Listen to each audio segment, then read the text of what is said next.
Olá para você que nos acompanha, seja muito bem-vindo a mais um Talking DI. Recebemos hoje aqui em nosso estúdio os advogados Ricardo Antônio Cavalli, presidente da Associação dos Advogados Tributaristas do Estado de Santa Catarina, a ATESC, e também conselheiro da OAB, e o André Henrique Lemos, que é especialista em administração tributária e processo civil e presidente da Comissão de Direito Tributário, OAB Estadual.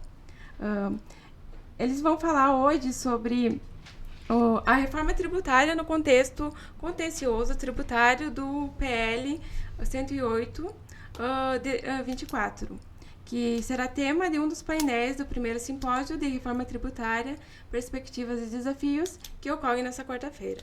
Doutores Ricardo e André, sejam muito bem-vindos e fiquem à vontade. Muito obrigado pelo convite. Partiu aí do Ricardo, né? Então eu fico muito satisfeito de vir de Florianópolis para cá, para Chapecó, cidade que já vim algumas vezes, já dei aula aqui. Tenho muito carinho e orgulho de uma cidade que é muito produtora, né, de serviços, de indústria. Então estou muito satisfeito e falar do tema, que é um tema agora, né, do nosso momento, da nossa pauta, da cidadania brasileira. Espero que a gente tenha um bom debate aí. Agradeço a vocês aí pelo convite. Com certeza, nós recebemos aí o Dr. André e estamos recebendo a doutora Luana também e a doutora Carolina Sena. Estamos no momento ainda que num ambiente de incertezas, porque nós não temos ainda os projetos de leis aprovados. Já temos um tom, digamos, algumas situações já delineadas, né, de que a questão é de tempo. E esse debate justamente aqui para a nossa região, como disse o doutor André, que é rica por prestação de serviços, né, e também vai ter os efeitos aí dessa nova regra tributária, que certamente serão aprovadas. São dois projetos de lei, nós temos o 68 e o 108, mas todos os dois certamente modificarão por completo tanto a forma de se recolher os tributos, né, quanto a maneira que também será dividido o valor arrecadado com esses pagamentos de impostos entre os entes federativos, né? O que fica com a União, o que vai ficar com os estados e o que vai ficar com o município, que em última análise é o que importa para o cidadão, né? O retorno dos impostos. Então, para a gente iniciar, quais que são as mudanças do projeto de lei que criou o IBS, que é o Comitê Gestor de Imposto sobre Bens e Serviços, que ele é administrado por estados, o Distrito Federal e os municípios. O que eles trazem para os processos tributários? Bom, assim, antes, né, de entrar no processo administrativo, fazer aí um corte para o pessoal que nos escuta. Como eu disse ali no início, um assunto que ele é da cidadania brasileira, né? Então nós, como arrecadadores, a gente tem que saber por que arrecadamos e para onde vai esses tributos. Isso aí é cidadania na veia. Então, quem está nos escutando, às vezes, mas é uma sopa de letrinha, IBS, CBS, IPI, ICMS. É importante que a gente saiba, né? Porque quem paga a conta para que o Estado nos devolva alguma coisa somos nós, né? Todos os contribuintes. Em se tratando da reforma, sai alguns impostos e entra um outro, né? Então, para ficar didático, o IBS, o I é de imposto, bens e serviços. Nós já temos os de bens, mercadorias, né? Então, compra um copo, tem ICMS. Presta um serviço de advocacia para ti, tem o ISS. O que eles fizeram? Fundiram essa galera toda num só, no IBS. E certamente, por esse PL 108, o PL saiu da Câmara, foi aprovado, e virou o 108 no Senado. E aí então a gente vai ter, além da estrutura de mudança desse enxugamento, de sai alguns impostos e entra o IBS, ele também vai ser influenciado no processo. Uma fiscalização que diz, fez errado, te autuou, te dá o tributo devido mais a multa, ele vai seguir um trâmite diferente do que nós temos hoje, né? Então no decorrer aí, vamos ver se a gente esmiuça mais um pouquinho, mas eu acho que de início é isso aí. É aquela coisa, todo mundo é afetado, mas poucos sabem o que significa, né?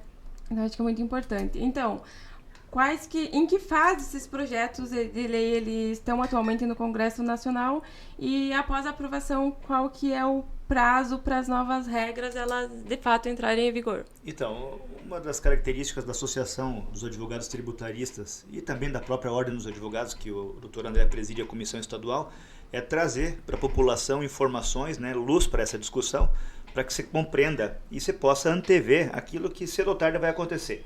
Esse sistema tributário que está sendo implementado pelos dois projetos, tá? O 68 e o 108, é a regra tributária que se pratica em todos os países desenvolvidos que têm um sistema de consumo, né? Para evitar o encadeamento de tributos, que é o que maltrata hoje a produção nossa no Brasil, inclusive nos coloca em situação de desvantagem na competitividade mundial. O primeiro projeto, que é o 68, é um projeto que já foi aprovado em regime de urgência na Câmara Federal, ascendeu ao Senado Federal. Atualmente ele está na fase das audiências. Tá? A perspectiva que você tem, o cronograma que você tem no Senado de Trabalho, é que serão feitas 11 audiências, com grupos de trabalho, entidades representativas, e a tendência, ou que eles apontam, é que até o final do mês de outubro, eles apontam uma data, lá 22 de outubro, eles vão apresentar o relatório final. Relatório final, plenário, votação. Né? Projeto 68. O projeto 108, que é esse projeto que cria o conselho, que cria a sistemática, né, de tramitação do contencioso e outras questões mais, vem o ITBI junto, algumas outras situações além da questão de consumo, né, do regulamento do tributo de consumo. Esse projeto ele está tramitando na Câmara Federal.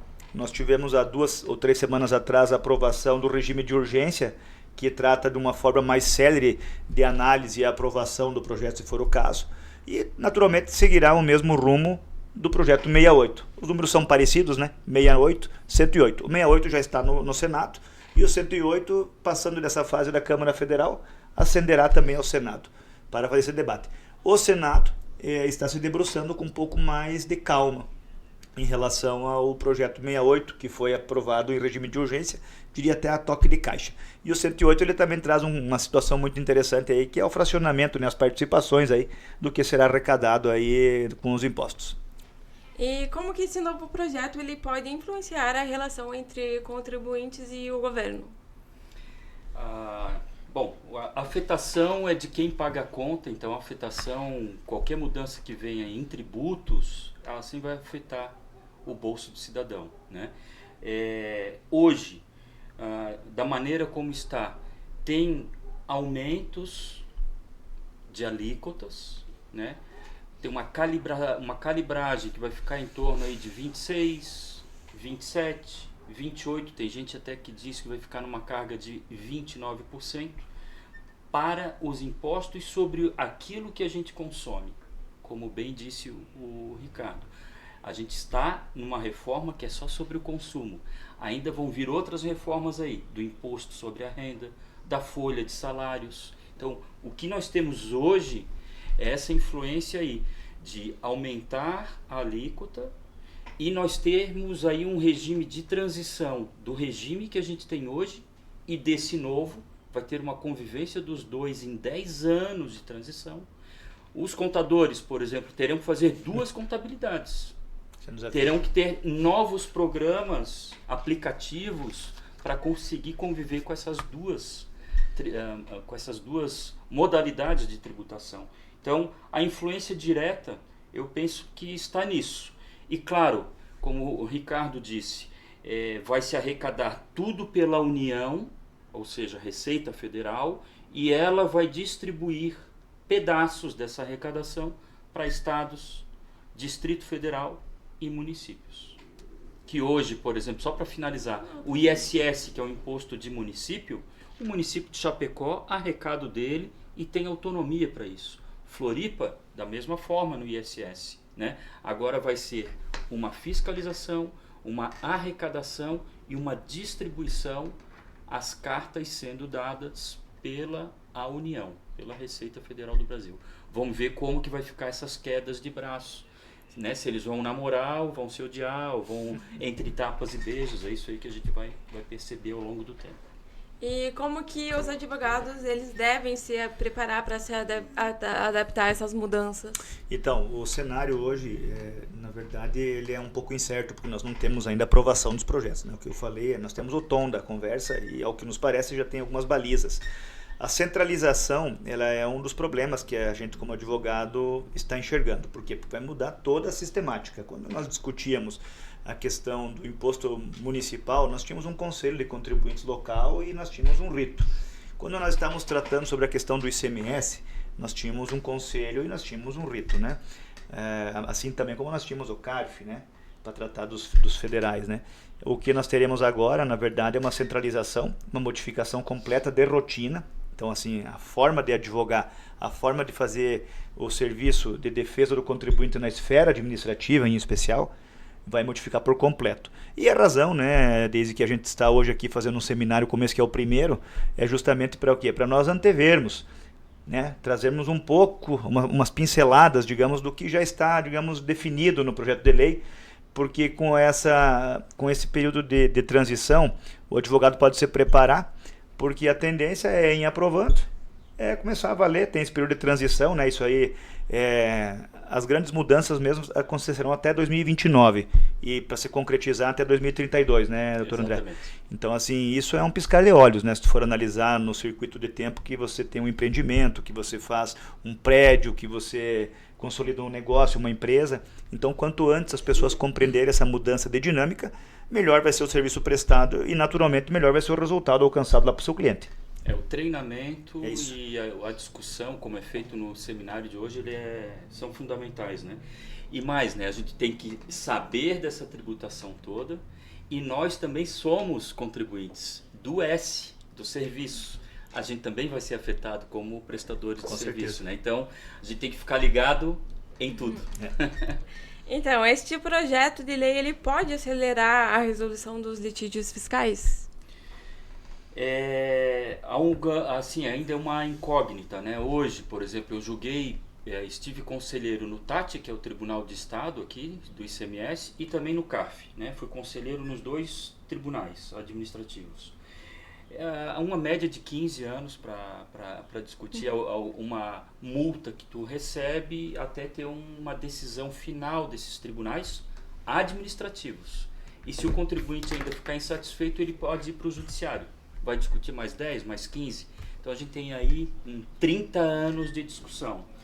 O que se pretende hoje?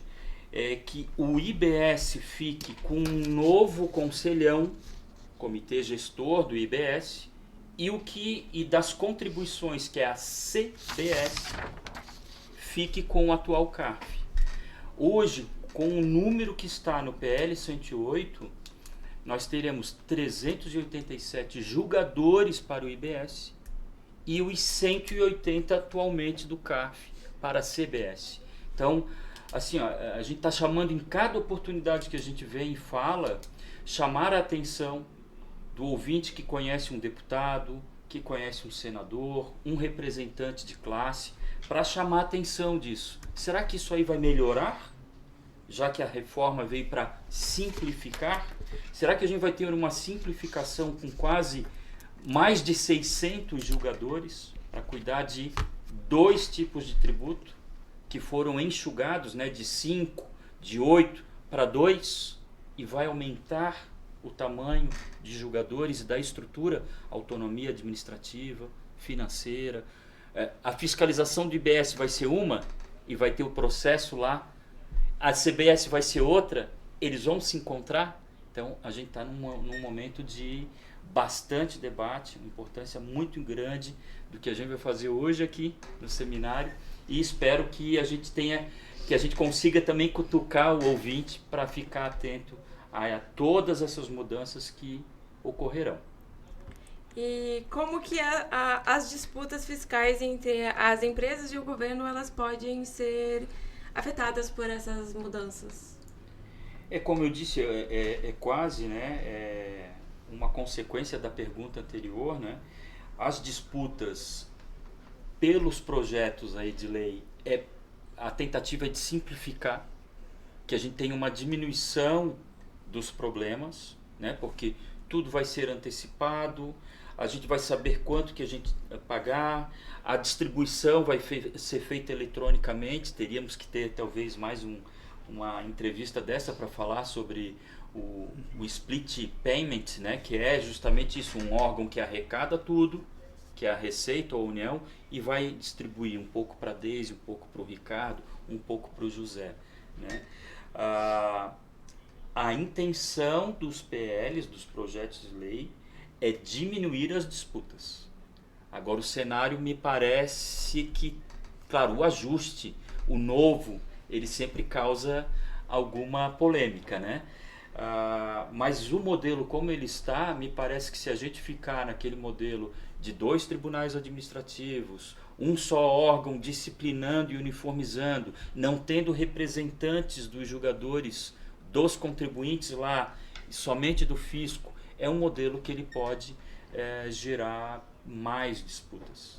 Não tem como negarmos que nós teremos um período de acomodação e Brasil é Brasil, né? E existem 2 aspectos relevantes, né? A ideia central desses 2 projetos aí é a centralização e a facilitação para que o contribuinte compreenda o que está pagando, né? O IVA, Imposto ao Valor Agregado, como eu falei, é um sistema utilizado mundialmente aonde se tem consumo. Onde tem produção e consumo é esse sistema. O Brasil, ele criou uma jabuticaba brasileira que é o dual, né? O sistema previsto no início era apenas mais centralizador. Para se conseguir acomodar os interesses dos estados, se trabalhou a ideia do IVA dual, né? Onde se criou a contribuição, CBS, que afeta a União, né? Os PIS e COFINS, né? Que geram contribuições da União, né? Impostos, né? E os estaduais, o ISS municipal e o ICMS estadual no IBS. Então, assim, já é uma criação nossa. No fundo, o sistema brasileiro, para complementar o que o André falou, ele chegou nessa situação atual aí de incompreensão e você nunca sabe se pagou certo, a mais ou a menos, não sabe se você vai ter para receber de volta, se tu vai receber uma carta da Receita lá dizendo que tu tem que pagar mais com multa e correção.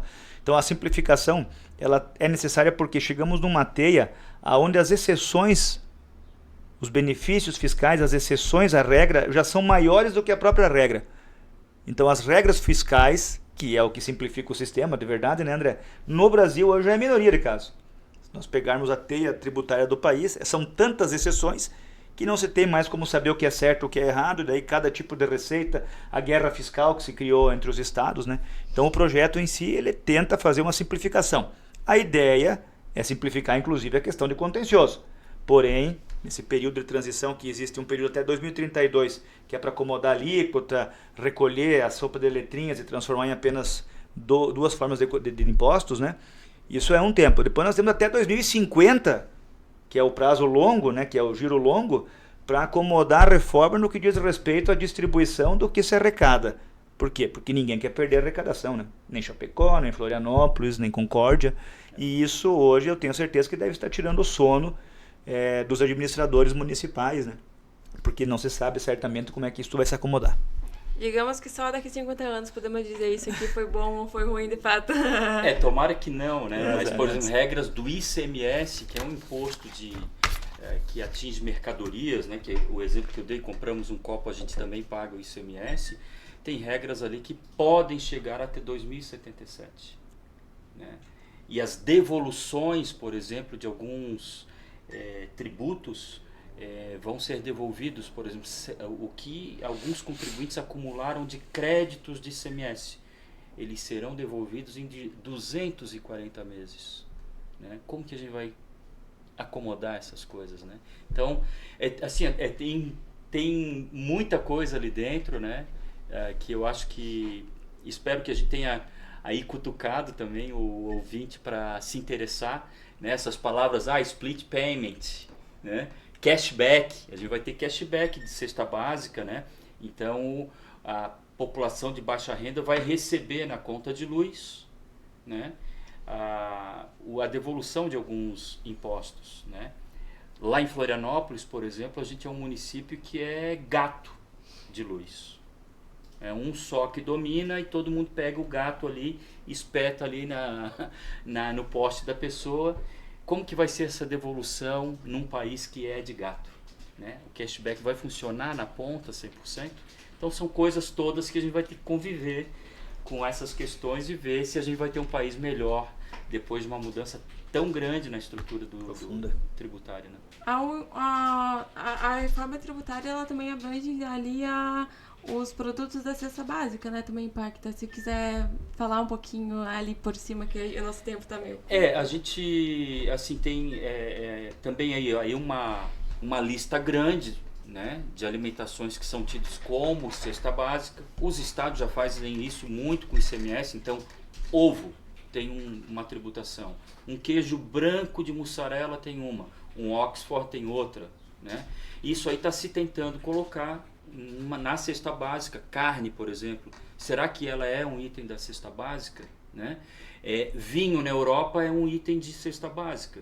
Aqui ele vai pegar o imposto do pecado, que é um imposto novo, que nós temos um imposto seletivo, né?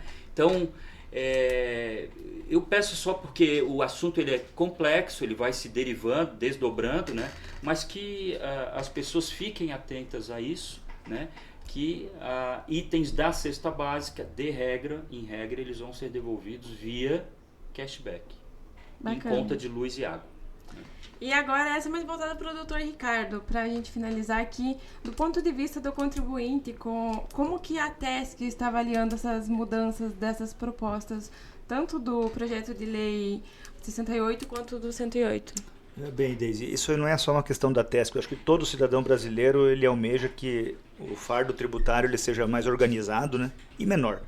Nós não estamos enxergando nessa perspectiva dos projetos de lei de que vai diminuir a carga tributária. Nossa preocupação é que essas mudanças todas não gerem uma carga global maior. Por quê? Porque cada município já começa a se acomodar, já muda a base de cálculo do ITBI, e isso tudo, o imposto, você não olha apenas o imposto de consumo, você tem toda uma gama de impostos que você paga para sobreviver. Comprou um apartamento, tu paga lá o imposto de transmissão. Tu morreu, tu paga, os teus herdeiros lá vão pagar um imposto de transmissão causa mortes. Então a atenção da ATESC, num primeiro momento, é que as pessoas compreendam a magnitude e a profundidade da alteração que vai acontecer com esses dois projetos de leis. Por quê? Porque tem negócios que vão se tornar, inclusive, inviáveis. Tem negócios que vão ter que ser completamente repensados. Por quê? Porque estavam dentro daquele ambiente de incentivo fiscal que era o que mantinha vivo, talvez, o negócio, e com essas modificações tudo vai se colocar num plano único, né? Apesar de ter algumas situações ali que ainda permanecem com alguns incentivos.